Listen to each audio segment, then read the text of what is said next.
We're talking far-reaching impacts. If you live in Portland or own a business here, you may see a higher water and sewer bill in just a couple of months. It's 5 o'clock. I'm Elizabeth Din. I'm Jeff Gianola. Fee increase is a big part of the mayor's just released budget proposal today, and there are city layoffs as well. Lisa Balick, live in downtown. You talked with the mayor today about this proposed budget. He has a big gap to fill, Lisa.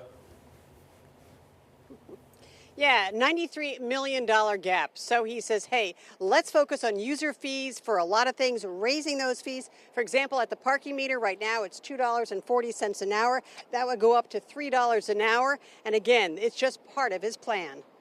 What can we do to restore public safety, livability, cleanliness? The mayor's budget goals, deciding what to cut, what to keep, and what to charge more for. Mayor Wilson says no to new taxes, but yes to fee increases for park activities, parking, permitting, water and sewer bills going up 5 to 8%. There are plans to cut positions in the permitting office and Parks Bureau, but adding some other positions, a net loss of less than 40 city jobs overall. He makes it clear he intends to invest more taxpayer dollars in police and fire, adding positions to reduce 911 call wait times and overtime. 14 more people to expand operating hours of the Portland Street Response Team, adding millions more for graffiti removal, towing abandoned cars and RVs, filling potholes, more street cleaning. He promises no community centers or pools will close, but he says money has to come from somewhere, like raising fees. What's the revenue side of the ledger? What do we have at our access? And we started looking at all those past fees that were reduced or removed, parks fees that were reduced or removed, and we started looking, what can we do to increase them? It's up to the city council to make final budget decisions.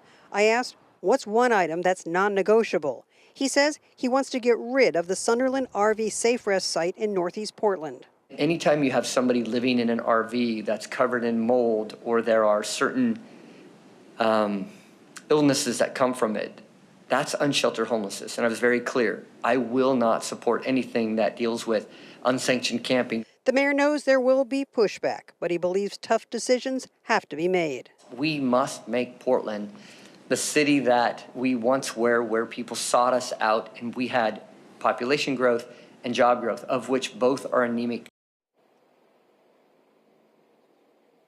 Now, if you don't like some of the ideas of raising fees on a lot of things that you spend money on, well, you're not alone. In fact, that pushback has already started.